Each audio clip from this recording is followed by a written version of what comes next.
français, hein, c'est ça.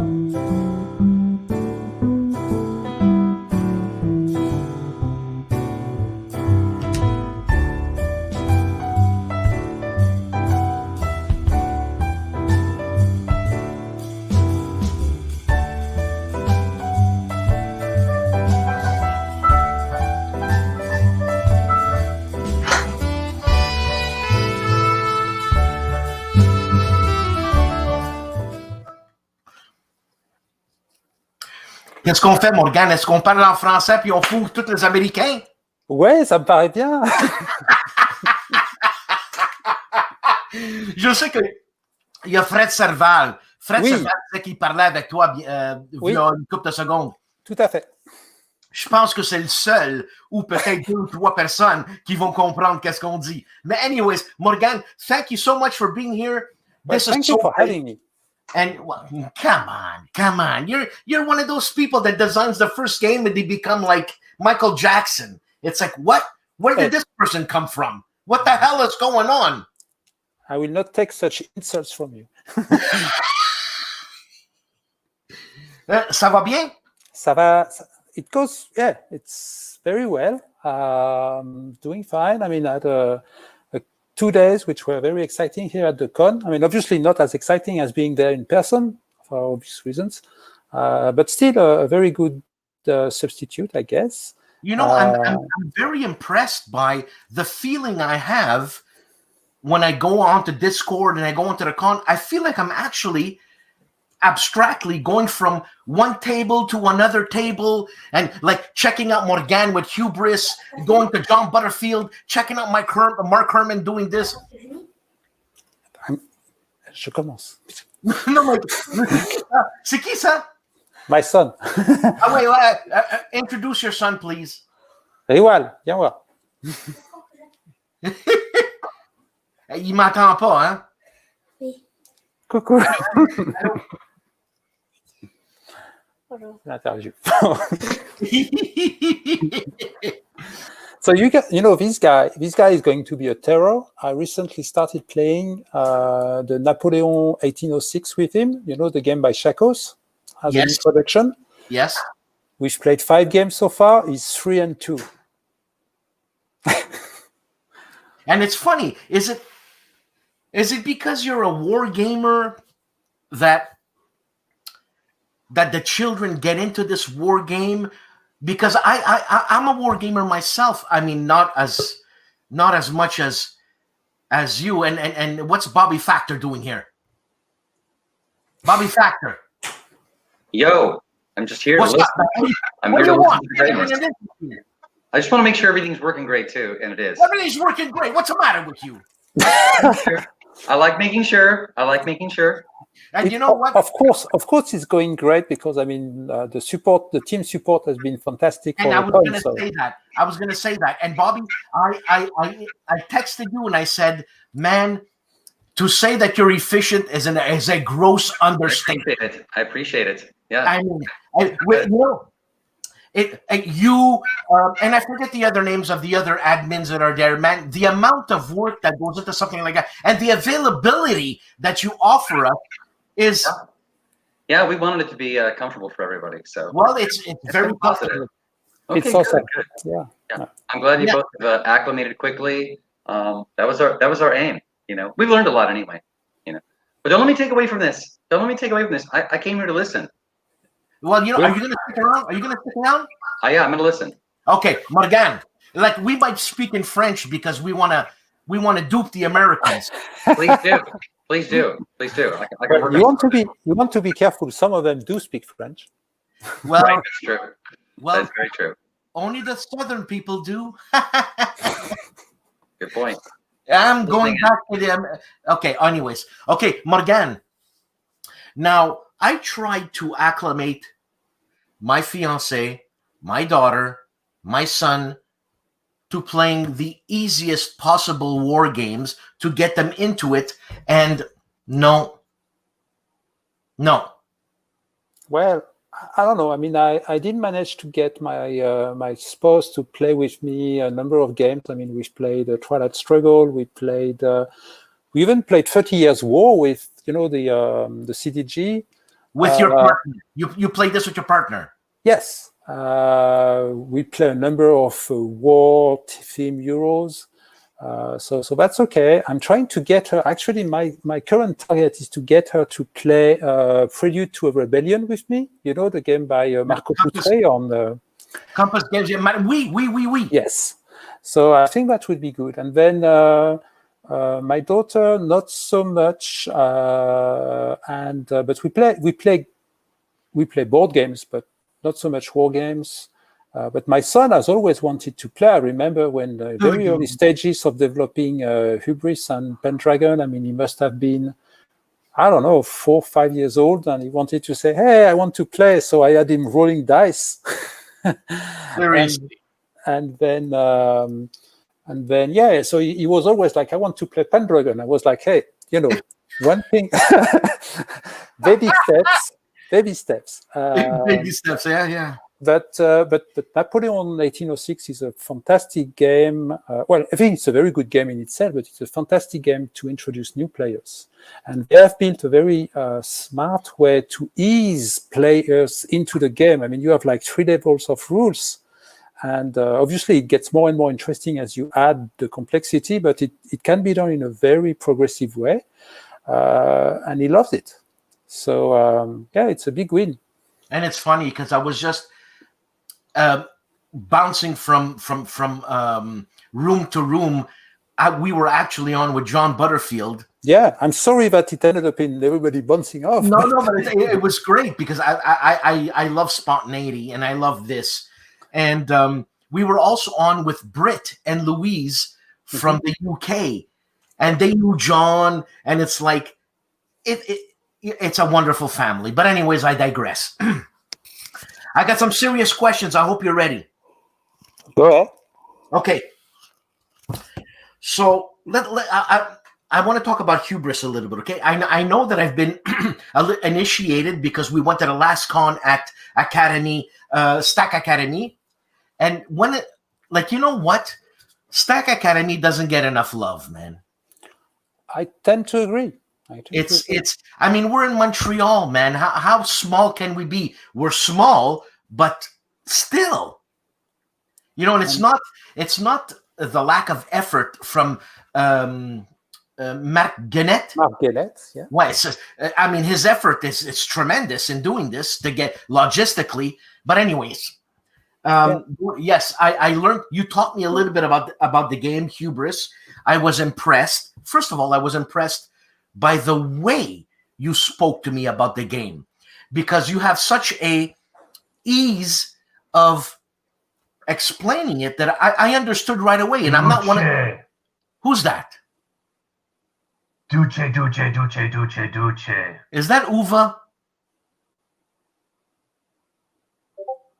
Duce. Do you hear that, Morgane? I do. Let's ignore it. Well, I don't know. It's Uva. It's hard to ignore a German. But anyways. Okay, first of all, I when you were explaining to me, when you're explaining something, I'm not taking the time to enjoy the game. I'm taking the time to understand what you're trying to say, okay?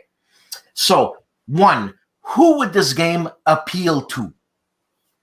Right. So I think this game would appeal to anyone who has a lot of interest for history and who loves a good narrative.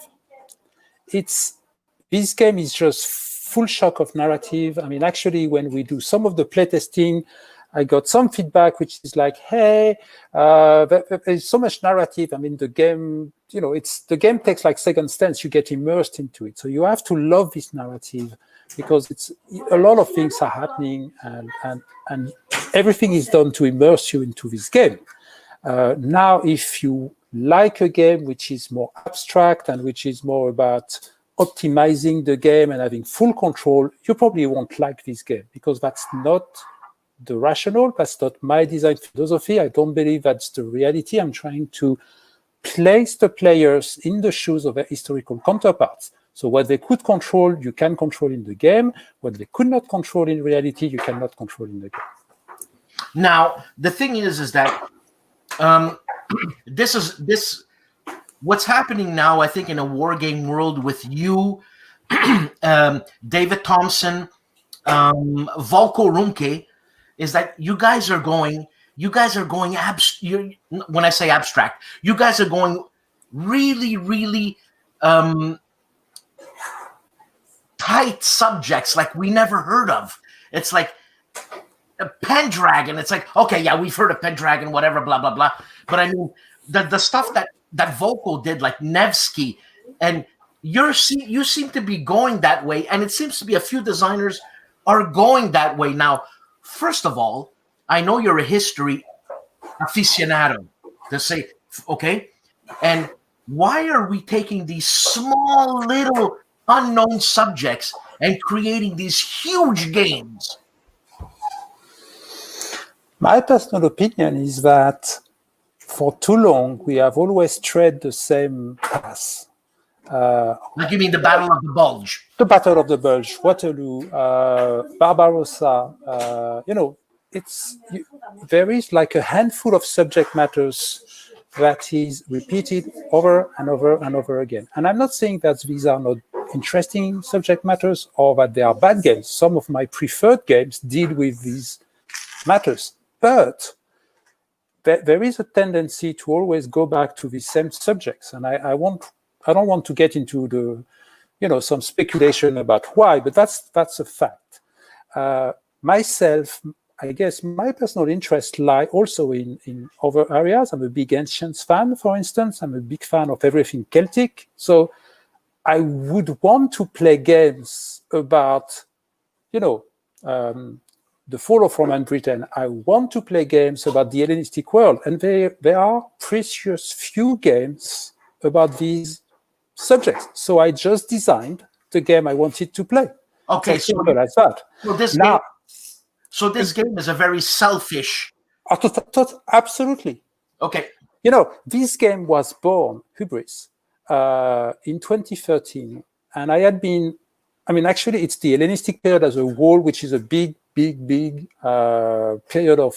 which fascinates me and has fascinated me for a long time, both historically and from a game point of view. I do believe that there are very few periods in history which are so rich and such a great subject matter to make a game. But there were hardly any games on that. There's a great Successors by Mark Simonich, which is a very good game. There are games on this period, but they don't deal with the Hellenistic world. How many games do we have on the Second Punic War? Hubris takes place roughly at the same time.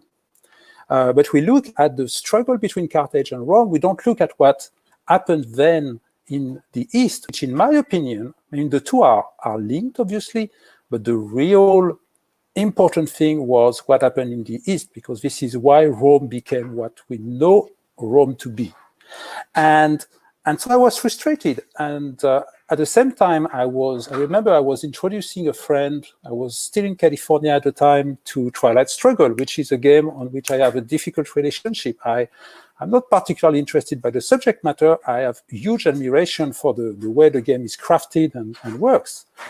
And I was putting away the game, and I was like, hey, I wish we had such a game on a subject matter that actually interests me. And the two sort of fused, and Hubris started as that. It has changed entirely. I don't think there is anything left from that early draft, but it was purely a matter of, yes, I want to play a game on a subject matter that truly interests me.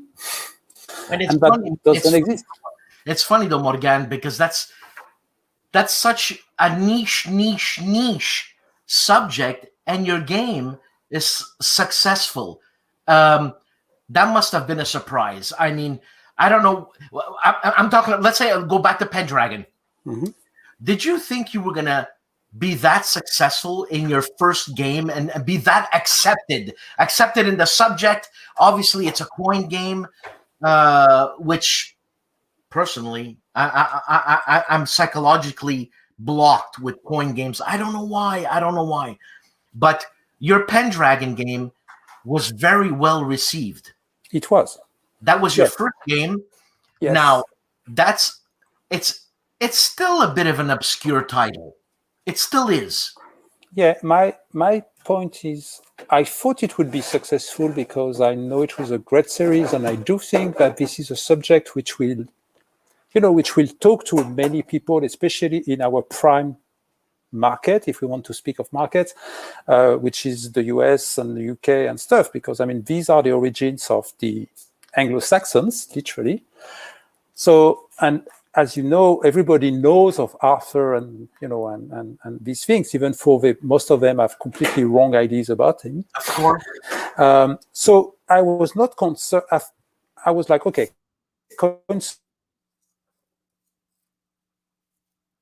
subject still tied to the mainstream consciousness of markets, if you want to talk of that. I did not anticipate it would be that successful. I absolutely. I mean, I was shocked, and I was delighted by the amount of success it got. Obviously, Hubris, I think it's just as important and just as interesting a period of history. I hope that the system I've designed is just as interesting as the coin series. But the tie with the general mainstream consciousness, at least in the Anglo-American world, is probably not so obvious. I expect it would actually be more, raise more interest in Europe, because we are closer in Europe to the old Greek and Roman world, I think. But that's not even, when I was studying history, I mean, in class, I mean, not as a university or something, they didn't talk to us about that period. When you study the history of this period, they tell you about classical Greece, and they tell you about the Peloponnesian War, and they tell you about Alexander and then Rome.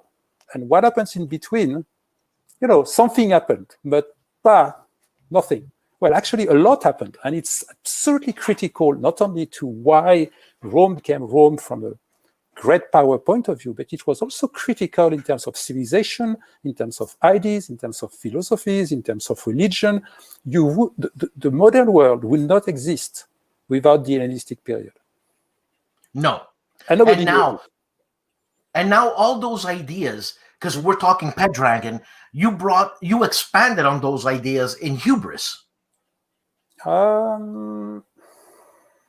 Mechanically. No, not really. There are some aspects of the coin engine which I used in Hubris, but most of the mechanism in Hubris are not coin at all. No. Well, okay. I misasked that question, and I don't remember what I was asking. So on va aller un peu plus loin. I know playing Hubris with you, and you were explaining to me, and again, I was taken aback at how efficiently you explained that game. I mean, I don't understand anything when people talk to me. I don't understand. When you spoke to me, I zoned in, and it was like, anyways, whatever. Enough gushing here. But the point is that it's you or anyone else. I mean, when we come to a new game and a new system, it takes time to adjust. Yeah, but it didn't take time for me when you explained it. That's what I'm trying to say. Yeah, but that's because I did a conscious effort with the design of Hubris to say, I want the game complexity to be in the game and not in the mechanisms of the game. So I don't want people to spend time understanding how to play, but I want them to take time playing it. And to some extent, this was based on, things I learned from, Hollenspieler or other editors who have very small body of rules. I don't think I will be that efficient because there's just too much to cram into Hubris. But the core mechanisms are very simple. And that's deliberate because I don't want the threshold, the big step to be, how do I play the game? Yes. But how do I master the game? Now, and I was going to ask you that. And I was watching your, I was in your game room and I was watching your explanations of Hubris. And I was looking that there's a lot of charts. But these are not charts that you go to and you roll a dice and you figure out if you made it, yes or no. So these charts, how do you come up with charts like that? Not a roll, not a chance chart, but if you move this way, this is what you do. Historically, okay. Well, Did you study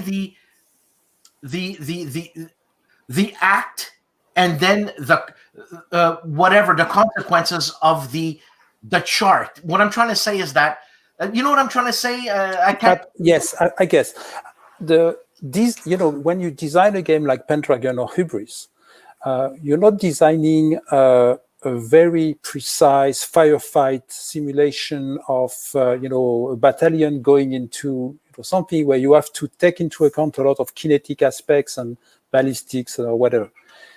You are painting a big picture, so you must be designing for effect. Now, there's a lot of trial and error in there, in that, you know, I started, the very initial work on Hubris was done in the early parts of 2013. It will soon be 8 years ago. I know, but it goes fast. It goes fast. And the system has gone through a lot of very major upheavals in the meantime. So, and so, for instance, when if you consider like the military campaigns, initially they were much more detailed, and because I had a lot of ideas from reading all the books and all the ancient authors and whatever, so I built a model of what a military campaign in this time and age would be, including logistics, supply cost, including mustering your troops, including the relationship between battles and sieges and plundering and all these things. So I built something which was very detailed, which I think was very good at portraying this, but which just was too cumbersome, too heavy for a game which aim was to portray a period spanning decades.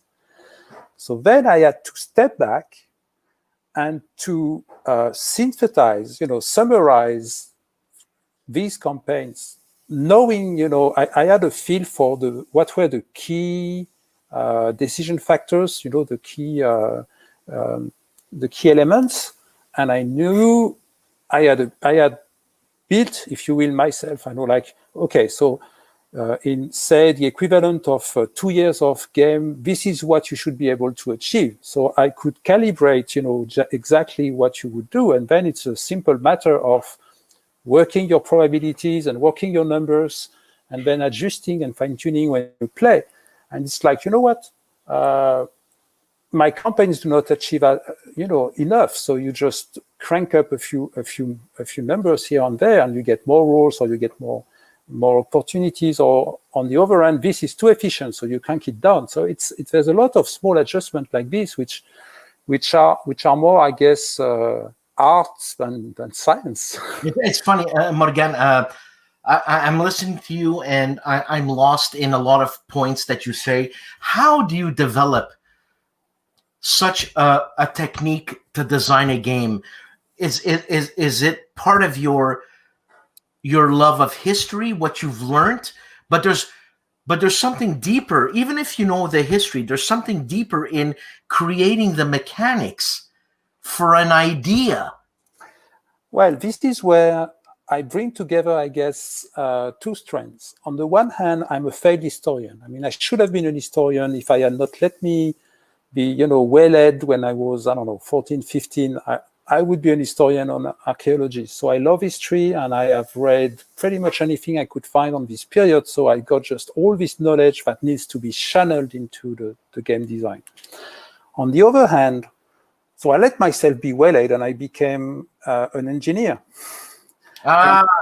And what I like about engineering is systems. So I like to build systems and models, and, you know, that's what I like.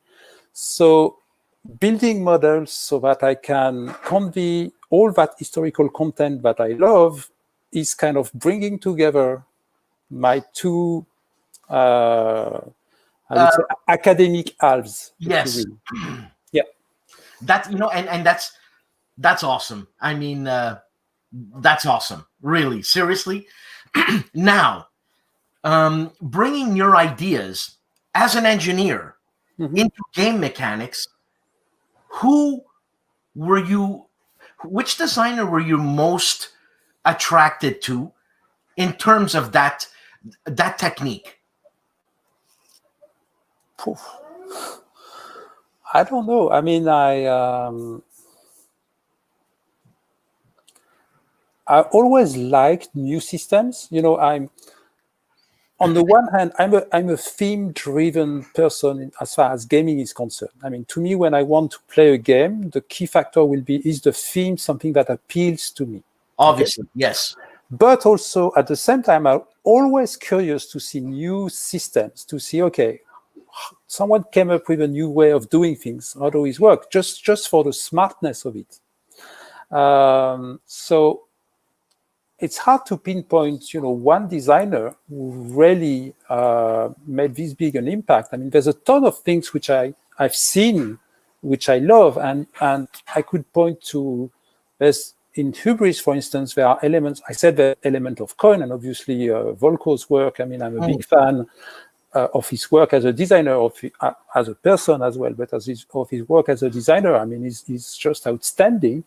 And I worked with him very closely, so obviously a lot of it rubbed off, hopefully. But for instance, there's also a lot of Republic of Rome in this game. You know, this whole idea of having leaders who have characteristics and who can gain renown and evolve and then can become liabilities and have some strengths and weaknesses, and that you may bid for in some cases, who might defect to another faction. I mean, all these dynamics of interpersonal relationship that I try to capture into Hubris, to some extent, the first time I saw something like that was in Republic of Rome. You're talking the old Avalon Hill game? Of course. Which is a monster game, but I love it. It's a great game. It's one of the, in my opinion, it's one of the most, you know, the richest and the most interesting games ever made. Unfortunately, it takes forever to play, and it takes a lot of players, so it gets very little played. But it's a shame. It's an incredibly smart and interesting and rich game. Now, Morgane, are we going into an era of super intellectualization? What do you mean by that? I mean that some of these subjects, obviously, all the subjects are super interesting if well presented, and but it seems like. And I'm just saying, looking at the outside, if I was let's say I was a pure Eurogamer. Now, I look at a game like Hubris, or I look at a game like Versailles, 1918, 1919. It's like, what the hell is this all about? What is this? You know, so it's, you know what, once you play the game, it's actually not difficult. But the subject itself, it's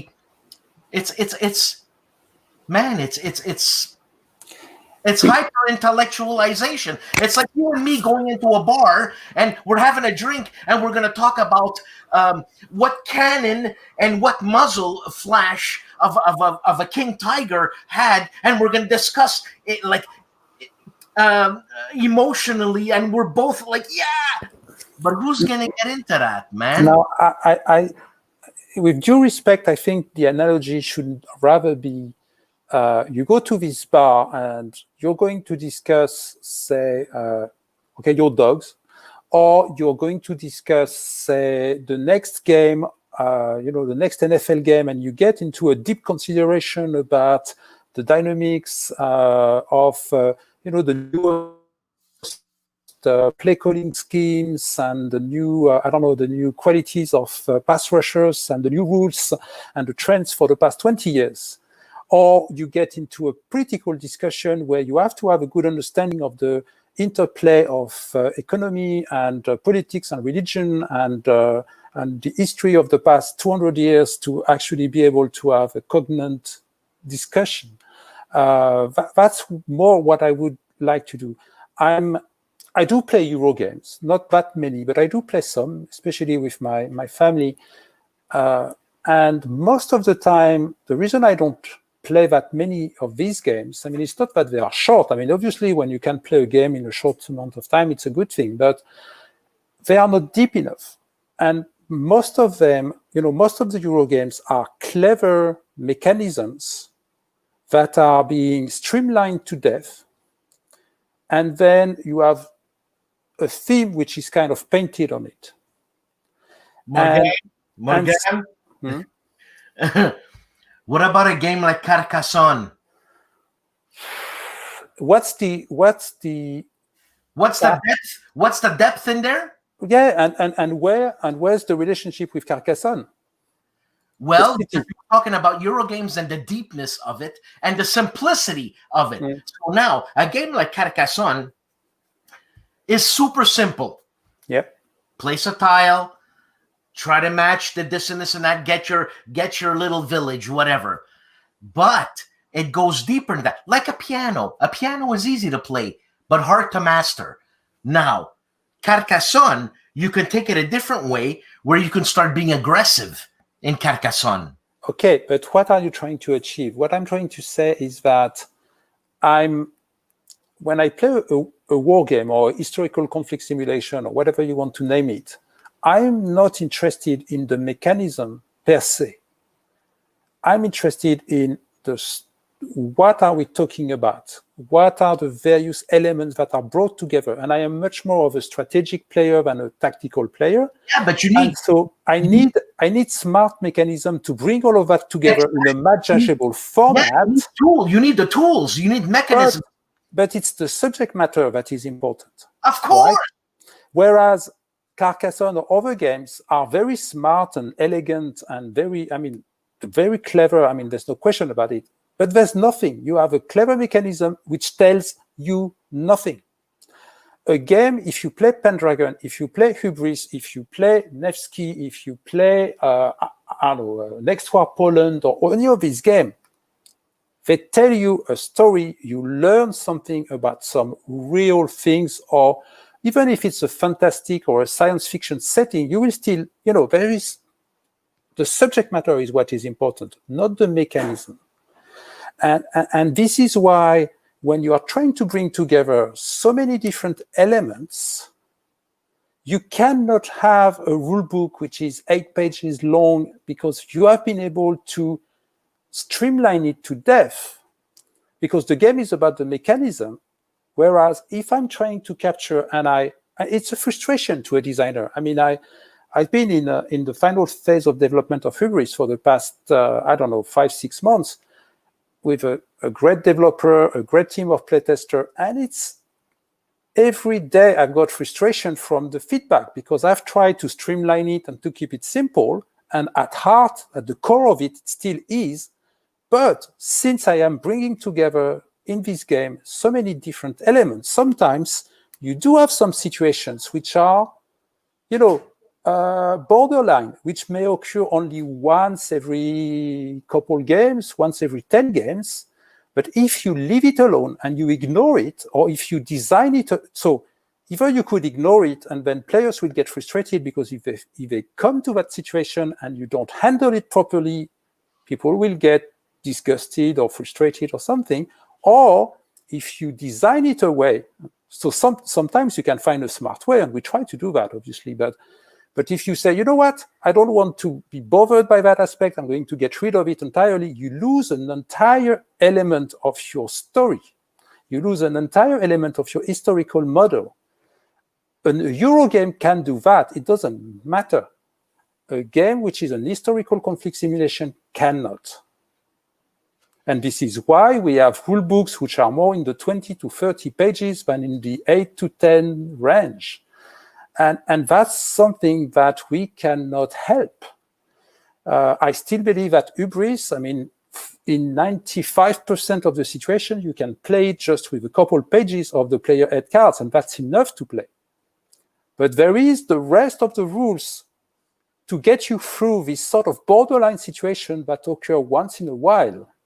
and that allows you to bring so much depth into the system without it breaking down every other day.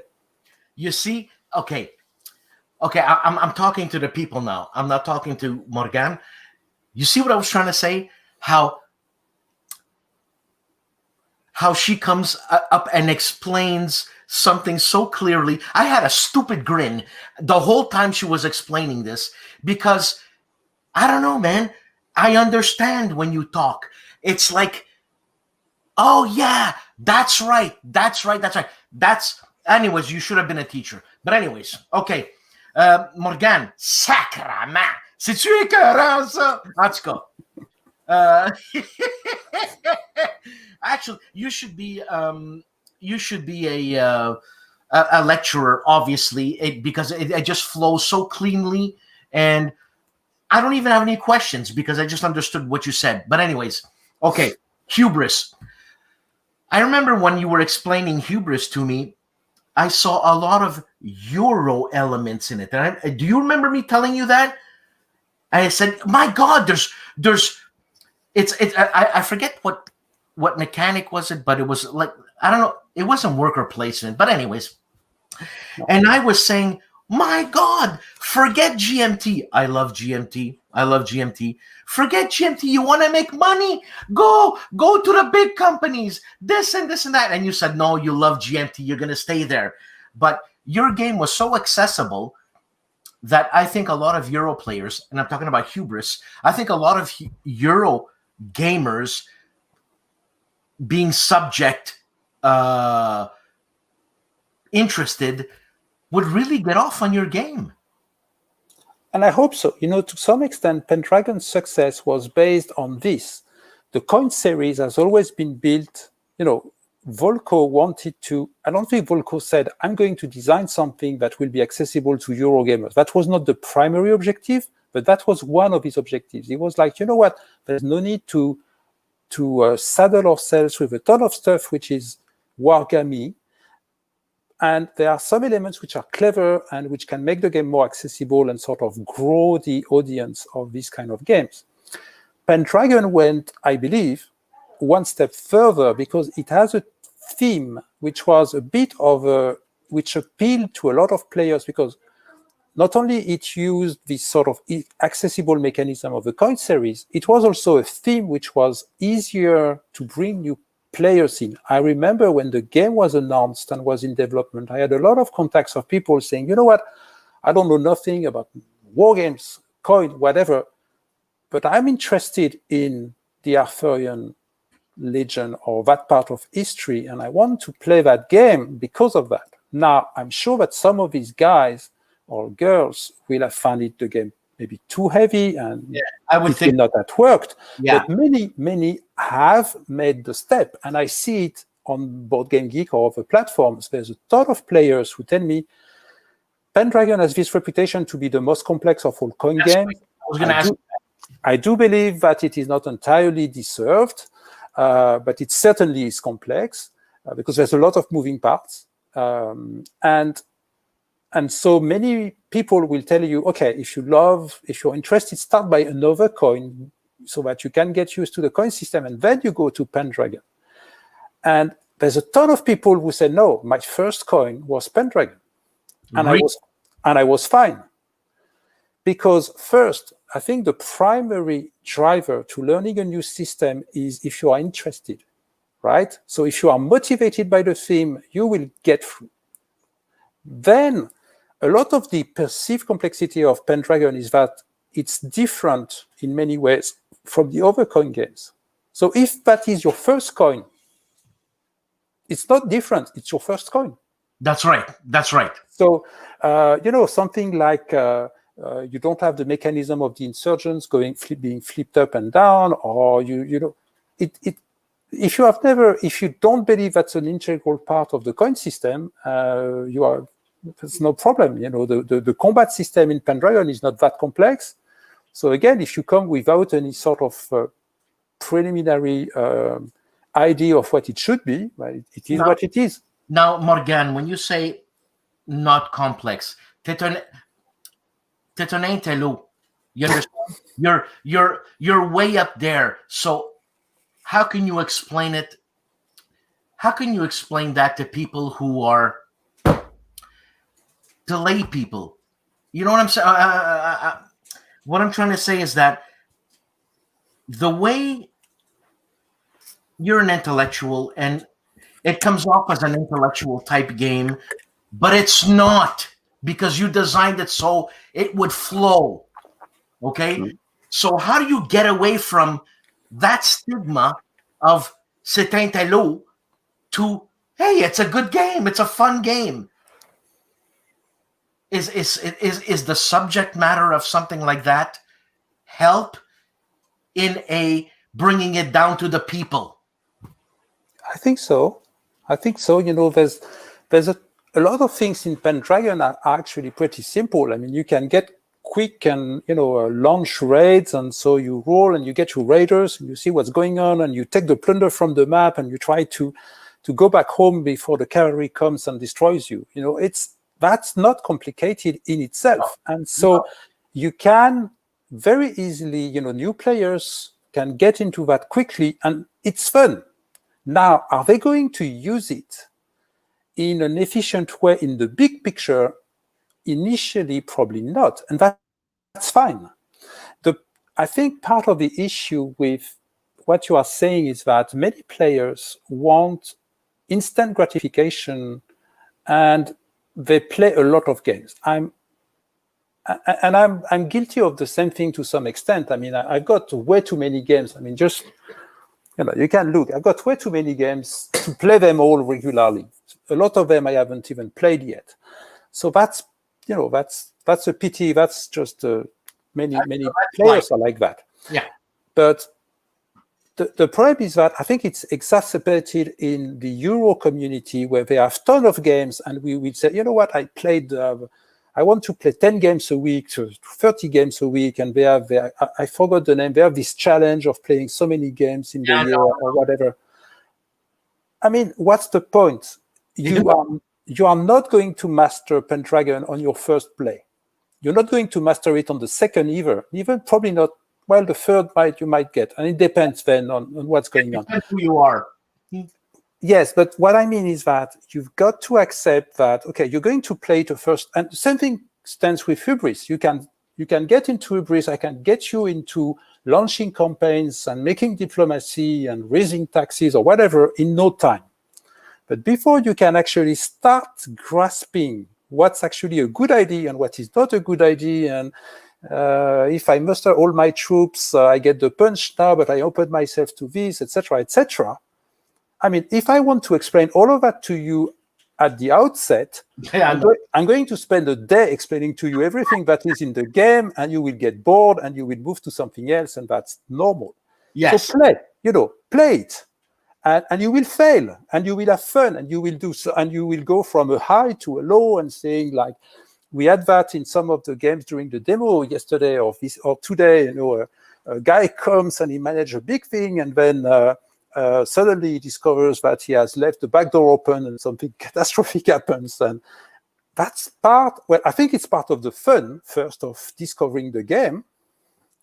You know, bear in mind that your historical counterparts had they had a better idea of, you know, how the world worked, but still they didn't know what events would pop up, what events, you know, that Rome would become such a powerful, you know, thing, etc.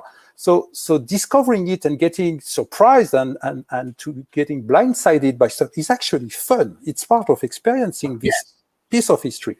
But if you want to become actually efficient and at the game, it will take a few plays. I know. And that's fine. I mean, it's like you were talking of wine before this thing, but it's, you know, it takes time to enjoy a good wine and to appreciate all its subtleties and know with what food. Yes. I'm having a wine from La Loire. Okay. And it's really, really nice. Good. And what are you drinking it with? Chicken wings. Okay, whatever floats your boat, right? But what I mean by this is that it takes time to know that this kind of wine works well with this kind of food. Yeah. And it's probably a very French thing to say, but Of course. But it's fundamental. I mean, and it's the same thing with a game. So it takes time to find your bearings and to know, what, last time I did something like that and it didn't go out too well. So that's the answer. I mean, I want the game. I want player to play the game, and I want them to really come to master it by playing it and playing it and playing it. That's my objective. If someone says, what, I've played Hubris once, it was okay. I did not understand too well. Did you play again? No, I didn't play again. Okay, it's yeah, I understand. And okay, so. Getting away from Hubris, and this is going to sound ridiculous because I know you've been working on this solidly for easy 5 years. What's next? Just like I have too many games to play, I've got too many projects to design. What's the next project that you're going to work on? Yeah. I would say at this point in time, is it going to be the Battle of the Bulge? No. It's going to be an extremely obscure subject. No kidding. Morgane, no kidding. At this moment, and I've started to read more specific books on that particular subject. So I think there is a very good chance that's the next project. I'm planning to go back to the coin system. Yeah. And I'm planning to bring it to a political setting with very little actual fighting. Okay, sounds like Versailles. No, it will be essentially my idea is it will not be too far historically from Hubris. It will be something that takes place something like about a century before. So we're still in Greece. Sorry? We're still in Greece? You will definitely be in Greece. You will be in Athens. And the idea is that it will be the political factions in the city of Athens trying to gain and maintain their grip on the city politics in the midst of a global war. You lost me right there. So I'm in Athens. So I'm assuming you said it's a century after Hubris. No, before. Even before. Okay, so there's a global war. Well, at the scale of Athens. So I see. Okay. So it will be set during the wars of the successors, so the war that spawned the world of Hubris. So it will be after the death of Alexander. And so you have these wars between these generals, basically, and the cities are taken in between. They are like between the anvil and the hammer, and they are all pushing. So some kings would push oligarchic factions, some of them would play the democratic factions, some of them would try direct rule. And that's exactly what it will be. There should be three factions. There will be the Democrats, there will be the oligarchs, and there will be the king's men. Okay, so this is taking place only in Athens. Greece, in Athens. Yes. So there's no Persians, there's no Spartans. It's just politics in Athens. It's just politics in Athens. There will be some military element in that. There might be, riots. There might be takeovers. There will be potentially there can be a garrison. So there might be some fighting, because as you know, politics and war are just a continuation. Mm-hmm. So, but to a large extent, the struggle will be political. You push your advantage. What laws can you get to pass in order to favor that group or that other group? And there are advantages. Like for instance, if you are the king, and if you control Athens, you want Athens to have a strong navy so that his ships can be added to your fleet in order to fight the other kings that you are fighting against. But in Athens, like in all the Greek cities, to have a strong fleet meant to have rowers, and the rowers were men of the people. So basically, you had to pay them, you have to train them, you had to give them some privileges in order that they would row for your ships. Meaning you have to embolden the Democrats, because typically the Democrats were tied to the men who rowed the ships. But at the same time, the Democrats are probably your worst enemies because you want to maintain a garrison in Athens. It's funny, eh?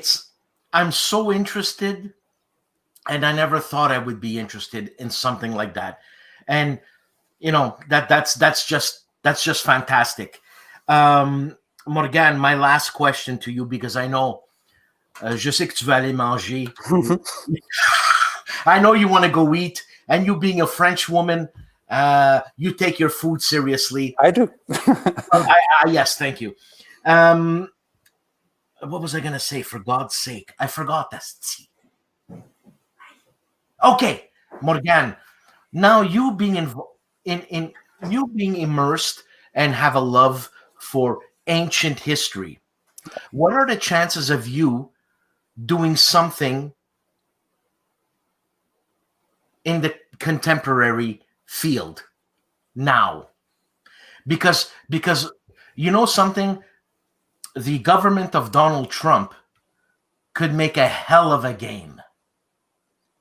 Yeah, I guess. And what are your interests into a modern type game like this? I'm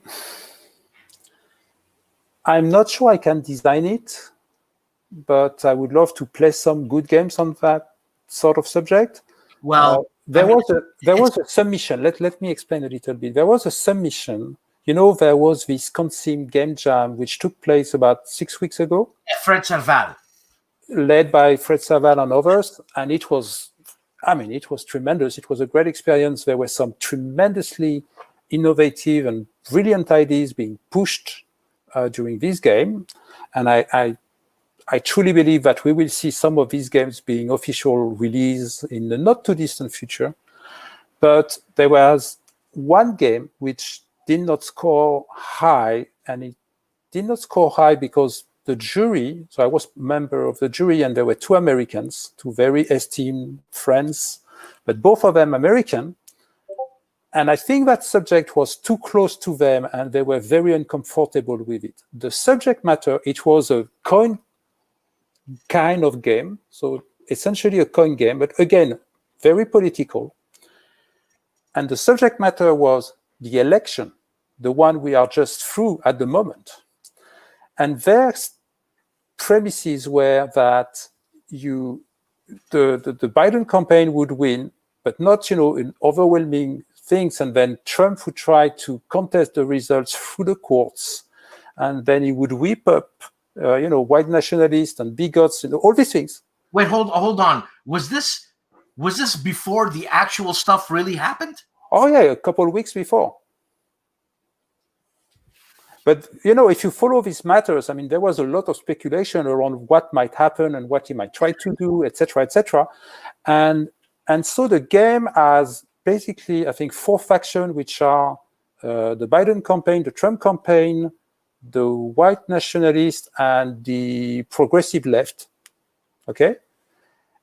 And they are all pushing their own agenda using coin-like mechanism. A lot of the battle takes place. You have basically 2 big arenas. You have the courts, where it goes through a judicial system, and you have the streets, where you have, you will have demonstrations, you might have riots, you might have attacks, you might have, whatever might just push things one way or another.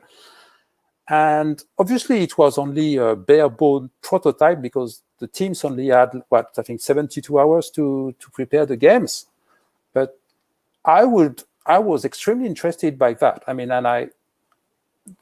we are close. I mean, as you know, we are too close for comfort from the US. Yeah, so if these things, if hopefully, I mean, that will not be the case, but if things were to take a turn to the worse in the US, that would definitely impact us here in Montreal.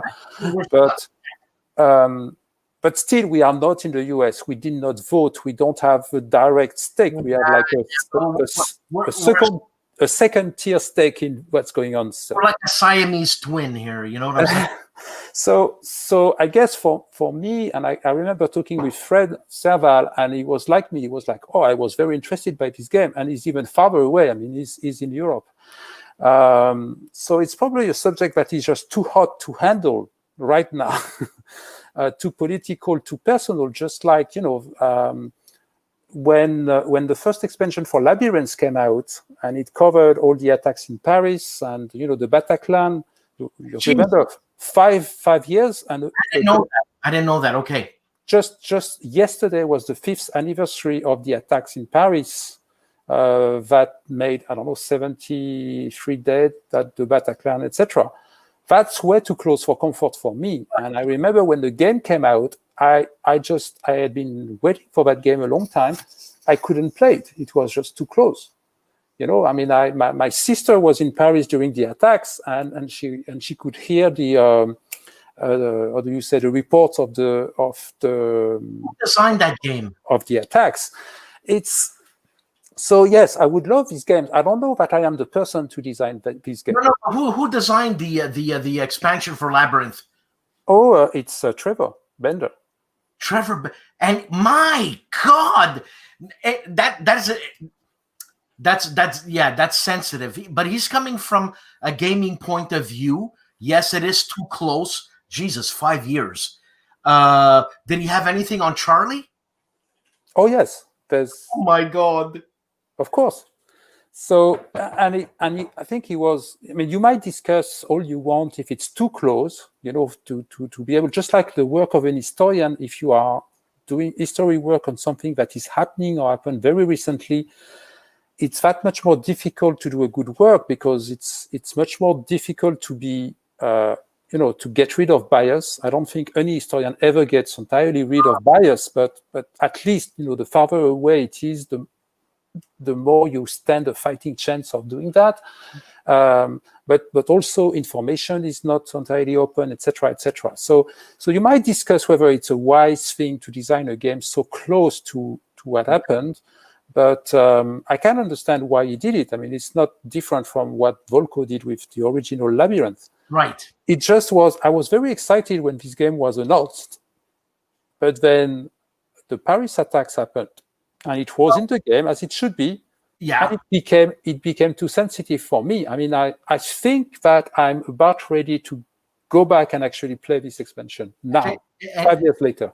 I understand. But you do understand that in a classroom setting, that this is incredibly interesting. Yes, but you know, Dan, there is an element, and I tell it all the time because I don't always talk of games or engineering. I talk a lot of politics, and I do believe that this pattern that we are observing around the world today of democracies going into crisis, being taken over by oligarchic systems, and being threatened by, you know, populist systems, would-be authoritarian leaders, etc. I mean, we see it in the US today, but we see it in many countries in Europe. Unfortunately, we see it with what's going on with the European Union. I mean, we all have issues with that. This is not new. If you are a student of history like I am, you can observe very similar patterns in ancient Greece, for instance, or in ancient Rome. How the Roman Republic died and gave way to the empire, how the democracies of Athens and other places was taken over by oligarchies and then by strong men like the king of Macedon. Obviously, the ideologies are different, a lot of the details are different, but the basic dynamics of how democracy fails and lapses into oligarchy and then gives rise to a authoritarian system because of the excesses of the oligarchy, and then possibly loops back, because that's the positive message here. If you look at history, this is not a one-way road, it's a cycle. And it's fascinating. So in a way, when I look at 3rd century Athens and how the democrats and the oligarchs and the kingsmen fight, and what are the drivers for this struggle for the control of what still was one of the, the main cities of Greece at the time, I'm kind of looking at the modern world. Well, but with distance. What's the difference? Well, I mean, a lot of details are different. The context is different, but the main, that's why I believe history, besides being interesting in itself, is so important. There are a lot of things that can be learned from history and applied to the modern world. Now you're saying it's so important, history, as a moral. You're saying this is a moral. That was a moral statement you're doing, a personal moral statement. It's important that we're going to learn from it. Calice, Morgane, we're never going to learn from history because we're too stupid. We have, if we have 2,000 years of history to learn from, you know what we've learned? We've learned this. Well, I would like to say you are wrong, but I can't. but you can't. But we learn a little bit, and some people learn, and so more people should learn. But the truth is that we should try. I mean, I'm functionally a democratic Republican in the French sense of the word. I mean, I do believe in government of the people, by the people. That's really something that's so important for me. That's why when I see the oligarchic derive, or we see the authoritarian, it makes me sick to my belly. But I understand some of what is going on because I looked at history, because I tried to, I've got an MBA, so I understand economics to an extent, etc. I don't know why you're not depressed. If you looked at history and you know history and I don't know why you're not depressed. I'm not depressed because I know it's a cycle. It's a cycle of what? Every 15,000 years? How long is a cycle? No. The cycle can be much shorter. It could be within a century. And hold on a second. And you're saying in a century we've learned and we have progressed as human beings.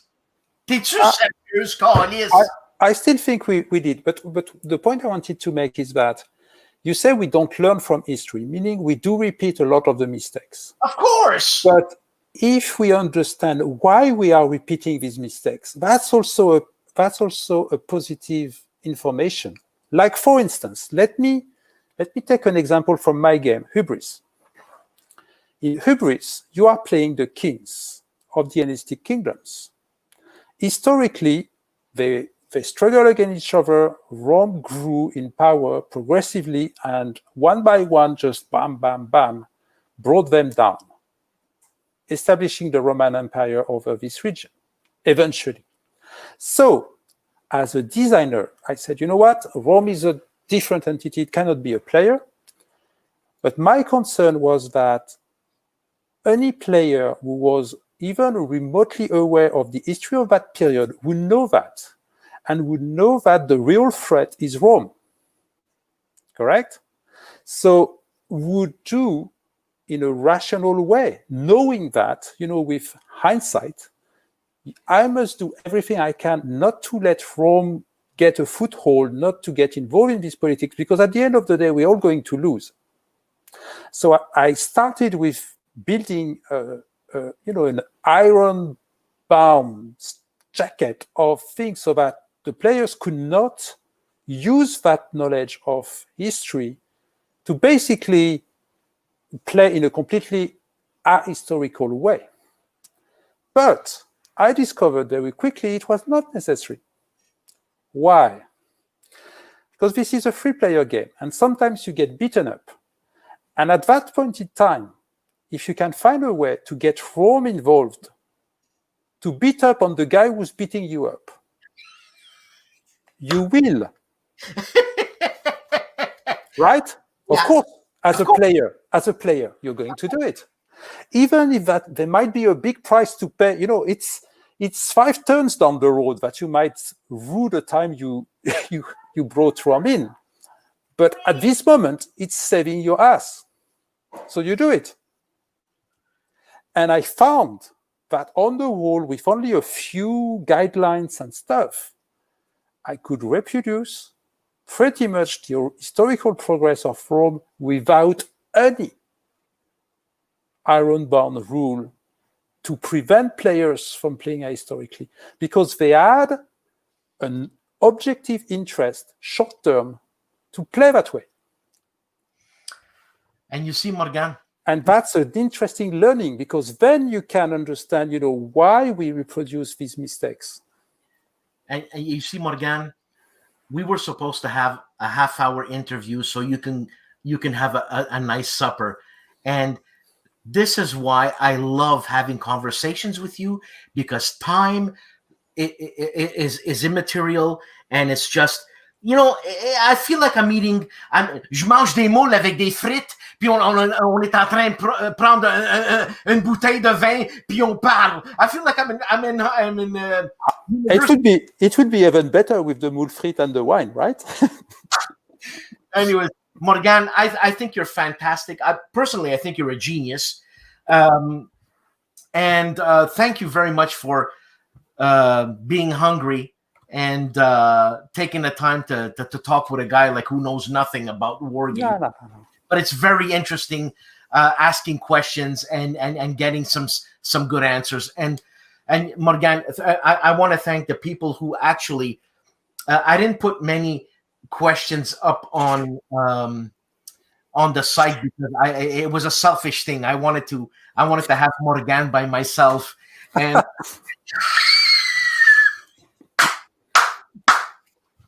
this is great. I really appreciate it. We can do that again if you want to have some follow-up questions or from the site. Let's do that again. Of course, we'll do it again. And look, I'm gonna cut it because it's been 1 hour and 6 minutes. I'm sure your baguette is already dried. I prefer a paint campaign, but anyways, it depends. I mean, paint campaign can be excellent too. Yeah, it's fantastic.